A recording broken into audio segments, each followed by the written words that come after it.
Bonjour chers internautes, bienvenue sur Excellence Télévision, la force de l'imagination créatrice. C'est un réel plaisir pour nous de vous tenir compagnie, c'est un réel plaisir pour nous de vous accompagner dans les cadres de l'émission Dossier Brûlant. J'espère que vous êtes bien portants, en tout cas moi je suis pleine d'énergie, pour animer cette émission pour vous. Je sais que vous êtes tellement nombreux à nous suivre, un grand merci à Natacha Omende depuis les États-Unis d'Amérique, un grand merci à l'apôtre Tchalamoussoungi depuis le Canada, grand merci à Keren Bankani depuis la Tunisie, grand merci à Eliezer Issofa depuis la Suisse. Vous êtes tellement nombreux. Karine Kikama à Mwanda, Bambote Nabino Nyoso. Aujourd'hui, nous allons parler de l'actualité politique en RDC sur la coalition FCC Cash. Vous le savez, coalition FCC Cash,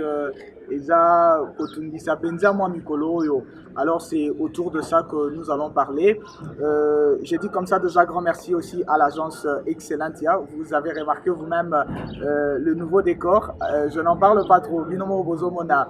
Alors ce que vous en avez pour ça, il y a maître des cérémonies, organiser événement nayo, animer événement nayo. Vous en avez pour ça, il y a photographe, shooter, caméraman pour la vidéo. Contactez Bongo agence Excellentia na 082 15 76 463 082 15 76 463 wana bongo secrétariat il y a Excellentia. Alors pour nalelo na yambi na plateau nangai monsieur Célestin Kamangu Kassanda. Monsieur Célestin Kamangu Kassanda alingaraba bengaye mingi Moussantou Kamara. Et c'est le nom que nous allons utiliser sur le plateau. Il est membre de l'IDPS fasciste et secrétaire général de BMK. Bonjour Monsieur Kamara. Bonjour. Bonjour, ecclésiaste. Merci beaucoup. Alors, je suis ravi de vous avoir sur mon plateau aujourd'hui. Moi également, nous sommes là pour éclairer la lanterne de nos téléspectateurs. Voilà, merci. Alors, les internautes. Voilà.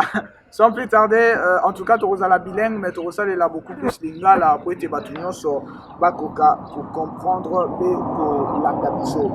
Voilà, Moussa Toukamar, toujours la actualité politique na RD Congo, coalition FCC Cash.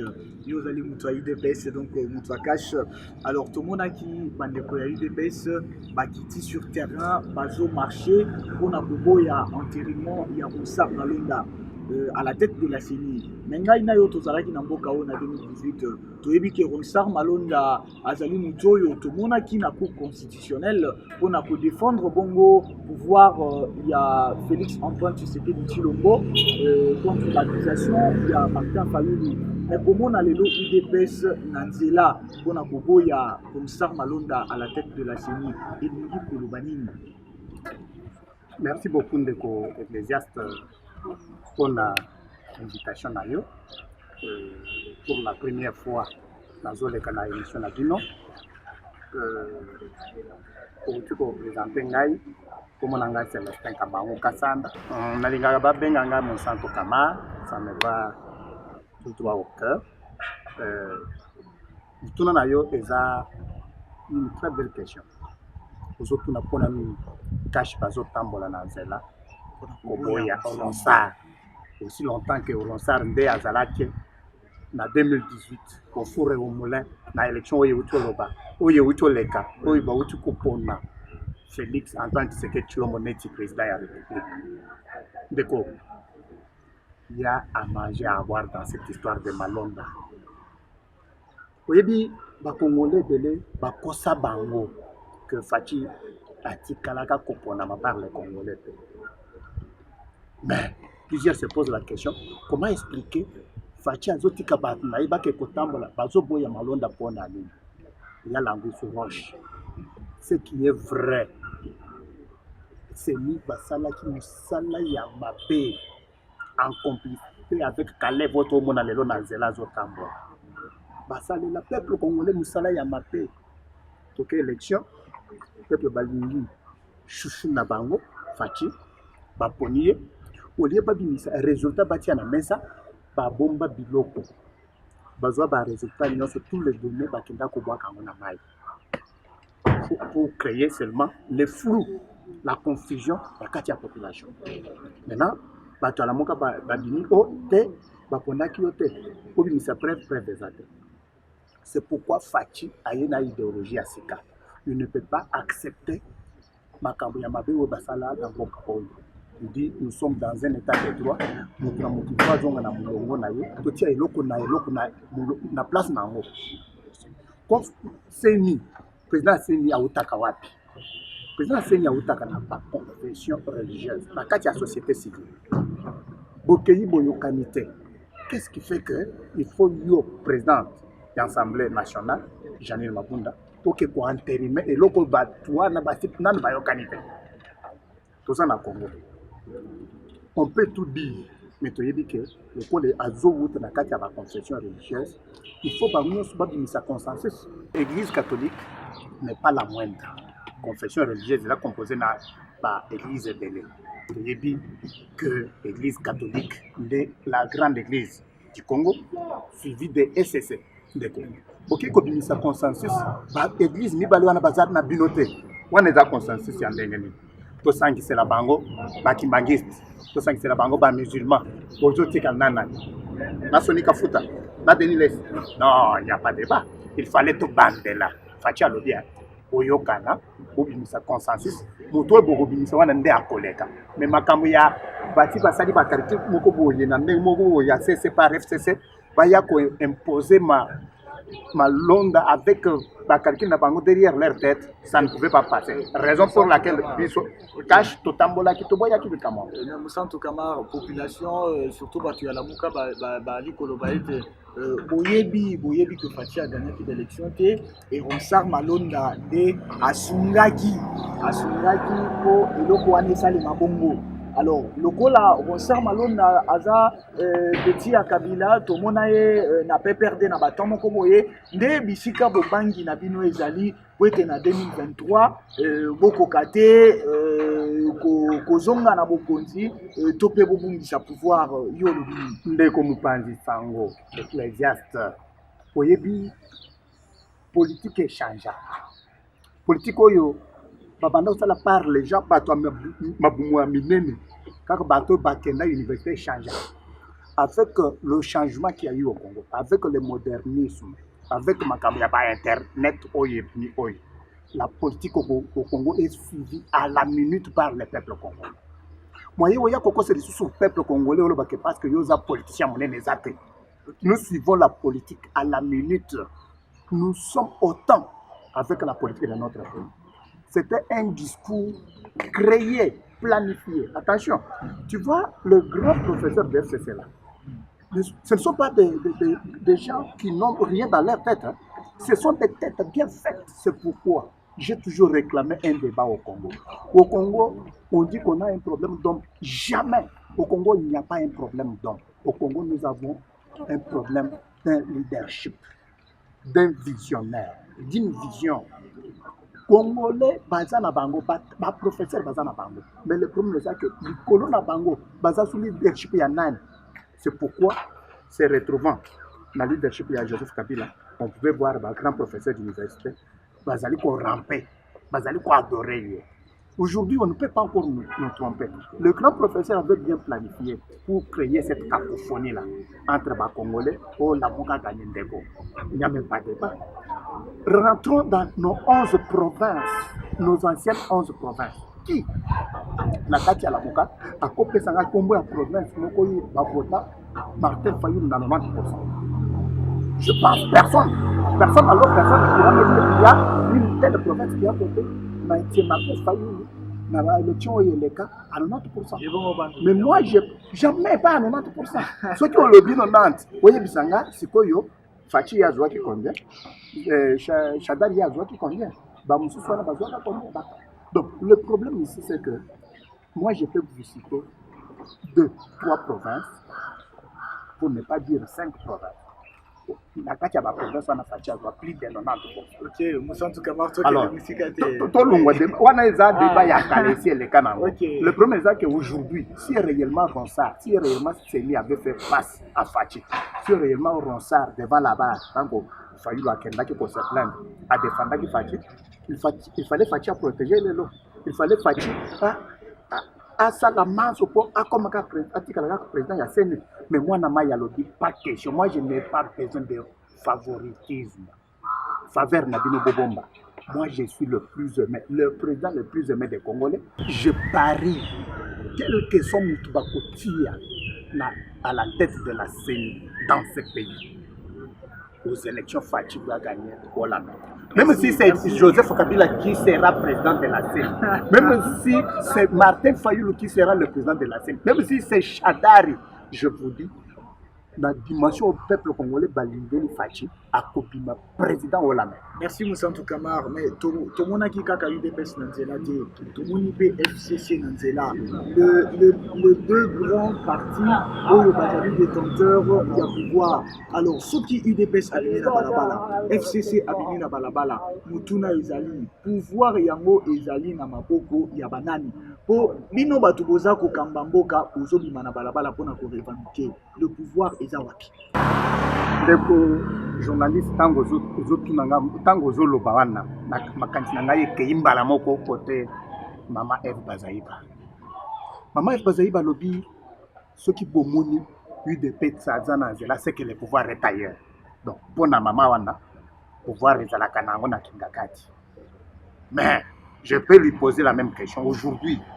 Toboni ba FCC na kati nzela. Ba kasika nyonso ba Kalev, ba Chadari, ba Mina, ba le pouvoir est où maintenant? Mais il y a un motuna sur UDPS, FCC, binomi balé bozo tambola. C'est le pouvoir et c'est pas là. Non, le pouvoir est là. Le pouvoir, c'est M. Félix Antoine Tshilombo, le président de la République, le président le mieux aimé des Congolais. On peut le vouloir ou pas, mais les Congolais Zambé assis à Pamboliba. Zamba Pambolibiso déjà, à Tindelibiso Fachi, pour redresser Mboka Oyo, pour tombola Mboka Oyo, bande moi na batika Mboka Oyo na kati ya Libu, mais Fachi a na volonté yake à tombola, à redresser à téléviser Makam. Donc, tout soutenir, merci Moussantou Kamar. Tout le Belana Makamboyo, Euti Koleka, entre le président de la République Félix Antoine Tshisekedi Tshilombo et le premier ministre Naye, professeur Ibn Kamba. Alors, Nini Zaliwana, crise politique, topé crise juridique. Est-ce que les Oyo, Namakambwana Nyoso, Tokoy Koloba été mariage, il y a FCC Nakash et c'est guerrier continuer? Merci beaucoup, Ndeko. Il n'y a aucune crise. Il n'y a aucune crise parce que le Premier ministre a été nommé par Fachi. Fachi Alobaki Boy. Nous tenions Tongana Nomanabik. Ce qui a sali Moussala bien, ce qui a l'andi idéologie Nangaïté, à Keiko Salamakam, Dengue Bazo dicté par Kanaye, Nakozua Kabikou Rouge. Nous sommes arrivés là. Le Premier ministre a manqué du respect au chef de l'État. Il n'a qu'à tirer des conséquences. Et donc, il doit démissionner. Mais il doit partir. Tu sais, ce papa-là. Ce qui a accueilli la coalition beaucoup tu sais, ce papa-là a lancé un discrédit sur leur plateforme FCC. Donc, Azangisi n'a valeur, il n'y a pas professeur d'université.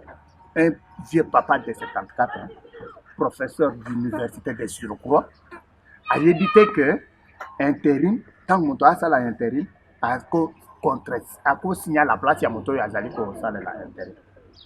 Ok, voyage. Mais il y a lobby que Atika qui Lukanda na vice-premier ministre de l'Intérieur il fallait jouer intérim et Ayebisa qui est quand est-ce qu'il faut jouer l'intérim et quand est-ce qu'il faut documenter les caractères. Notre constitution est si claire. Oui, je vous ai dit politique les autres ça la biso nyonso ba congolais. Politique les autres ezali sur makambo ya ke ba politicien te. Bango ba commission biso nyonso to comme ba droit to comme nyonso biso nyonso ba gérer. Je comprends. Et maintenant, c'est un attaque qui a comme Mukanda. La constitution est si claire à ce sujet. Ok, on te remplace automatiquement, on assigne ton intérim par le plus. On dit comment? Moto Azali Kodo Nakacha gouvernement, après Premier ministre, c'est le ministre de l'Intérieur. Il est précédent. Alors, le premier attaque a comme Mukanda, Bazali ko assumer intérim naïe, va contre-signer Mikanda ici. il y a des prérogatives, il y a président de la République, chef de l'État.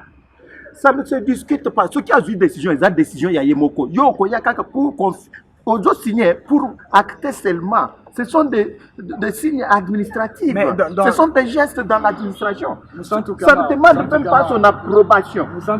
Oui. Le gouvernement et la coalition, il faut quand même équilibre et là, na pouvoir. Donc, tant que le président de la République a nommé, il faut équilibre quand même entre Cash et FCC. Pour la coalition. Très bien. Très bien. Il fallait équilibre là. Mais tout qu'il y a équilibre, on a tué. Dans Mitu ya Bandeko, il faut tous se partager les militaires. Donc, na Congo, tous n'a pas militaire à cash, n'a pas militaire à FCC. Na Congo, tous n'a pas magistrat à cash, n'a pas magistrat à FCC. Ça ne peut pas se faire comme ça. Le pays ne peut pas marcher comme ça. Na Mitu ya Bandeko wana. Bato FCC pour na bango mboka oyo il faut tous se partager ba responsabilité na ba niveau nyonso même na kati ya armée ezala tozala na ba militaire tendance FCC ba militaire tendance cash tozala na ba haut magistrat tendance FCC non, ça ne peut pas se faire comme ça. Dans un pays, le pays ne peut pas marcher comme ça. Mboka ko tambola bongote. Le pays est dirigé par la loi, n'est-ce pas? Na minute il fallait, n'est-ce pas? Il fallait comprendre que le chef de l'État a une prérogative en tant que président de la République, chef de l'État. Toi, pour économiser Batu, et ça c'est que pour Batu, on n'a pas ça les laïcs Moussala, et ça pour pas ça les lamboka Moussala. Donc, ils font tout pour l'avancement du pays. Alors, Bamesana Mabe, au lieu de Kota, Batu a la responsabilité pour passer les lamboka, Bango a la responsabilité pour leur protection. Pas protéger Kabango. Non, ça ne peut pas se faire comme ça. Nalu Rwanda, tu continues la coalition, tu continues la cohabitation. Écoute, aujourd'hui, Mboka Oyo est dirigé par Félix Antoine Tshisekedi Tshilombo. Il y a des victimes. Jusqu'ici, le col a lobby sur la coalition. Là, nous avons à lobby dans la coalition, tu vas dans la coalition, mais tu respectes Mibeko Yamboka. Le premier c'est que la coalition est tambola nango, mais si bandeko wana tozana bango na kati ya coalition, bazali ko respecter vision ya chef de l'État, to ko kende bien. Mais tant que bango ba yena makanisi ya ke ba bloka kaye pour a réussir le lobby ba ya koloba ke a raté. Wana simba te. Comment expliquer? Bantango bazana ministère ya finance, bazana ministère bazana ministère ya finance bazana na banque mutu na bango donc place bambongo ebimaka bango mutu bazo sala kuna mais bazo lobake lipemati dollar emati donc c'est comme pour dire que bango ils ne font rien bazawana pour juste remarquer l'échec du chef de l'État non ceux qui bazo sala kona échec ya chef bayebake kala mingi te. Merci Moussa Kamar, wana tozokende déjà pour na kochuter mutuna nanga ya suka. Est-ce que Cash yango moko Cash eza en forme ngai na yo tolandaka télévision et tomonaki ba cadre ya FCC bakendaki ko rendre visite na Vital Kamerhe na Boloko Vital Kamerhe o azali penza moko na kati ya balie ya makasi ya Cash mutoyo a accompagné penda chef de l'État Félix Antoine Tshisekedi Tshilombo na campagne électorale na ye et le loi azali na Boloko à cause ya makambo to yebi ya procès 100 jours. Mais est-ce que Cash yango moko est en forme? Est-ce que visite wana ba cadre FCC eza na répercussion te na composition ya Cash yango moko? Merci beaucoup ndeko journaliste pona mutuna wana na ekoloba te to chite parce que botika na mituni ni pale ya mutuna nga il faut na zote la mutuna ya ke ba fasciste nde banani mutuna ya ke oza secrétaire général ya BMK ndeni mituna wana mi bale nde to ko chite na yango pona mutuna utuna nga ya FCC ko kenda ko talaka ndeko na kati ya prison moi ça m'engage, ça ne me dit rien. Le premier est que Fachi a répondu qui déjà na mutuna wana bandata alobaki tozo kende pouvoir pour na consale la peuple. Ce qui yo kende pouvoir na ba esprit mususu ya mutuna yo zolo bakeno nazal ndeko ya naza master ya totanga na Fachi ce qui osalimbeba pour qu'on réponde devant la justice. C'est pourquoi vous trouvez pour la première fois un directeur de cabinet du chef de l'État emprisonné. Maintenant, bah ouais, bazo kende kotala ye. Dès qu'on a biso moko kulutu na biso alobi boye. kulutu na biso Frank Diongo alobi tango azoyamba bato wana peuple congolais bavandi na bino yene se bavandi famille ya kamere bavandi tango bato wana bakende koliesa ye poison na kati ya prison ekokoma likambo ya kefachi tango azoyamba wana bato bazobeta maboko ko baya ayambaka na ye mais tango bakosalela ya mabe parce que bato wana toyebi bango musala bango kobomaka siko ye aza wana oli avanda kimia abandi ba maka on dirait eza feti moko boye salami yake abanda visiter abanda koyamba na tongo na pokwa tango bakosalela ye mabe moto aya koloba te kefachi toza kuna te maintenant coalition ya cash ezotambola na yango bien. Mais est-ce que là to monite ke bato yense balobi to boy coalition ezotambola bien puisque ke liboso tozo soutenir. Merci Moussan Toukama. Maintenant, ma visite on a un cadre FCC. Ce qui est le vital caméra à l'objet que à l'ongwe na ina cash. Fatia Osuka wapi. D'accord. Fatia, le premier allié à Fatia, les peuples congolais. Les angaïo yé bisognon ce peuple congolais to komi ba allié à liboso à Fatia wana. Fatia ça n'a pas aussi allié té.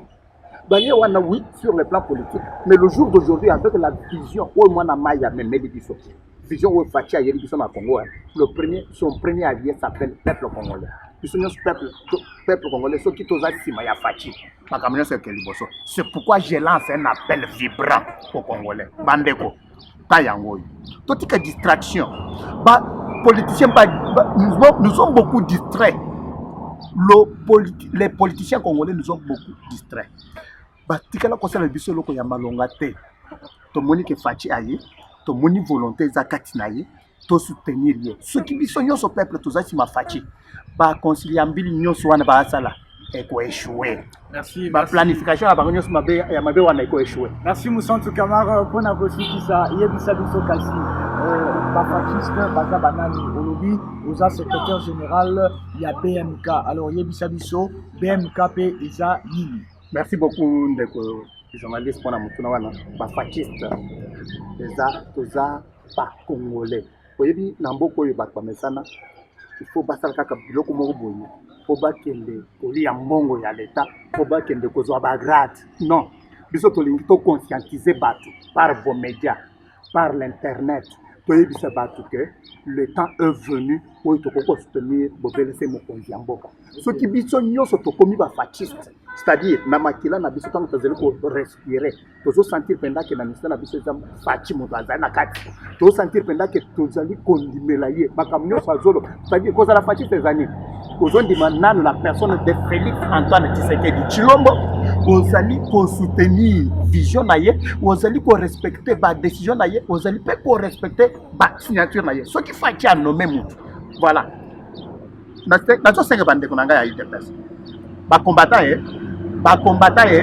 bino nyonso to soutenir to comme ba fasciste parce que ce qui toza réellement ba fasciste to kondima signature ya fachi to kondima président ayina biso Jean-Marc Kabunda parce que awuti na signature ya fachi to kondima secrétaire général na biso Augustin Kabouya parce que awuti na signature ya fachi c'est-à-dire biso nyonso to respecter signature ya fachi to respecter ba décision ya fachi wana nde to ko soutenir to ko sunga mwana mboka po atambwisa mboko e malamu.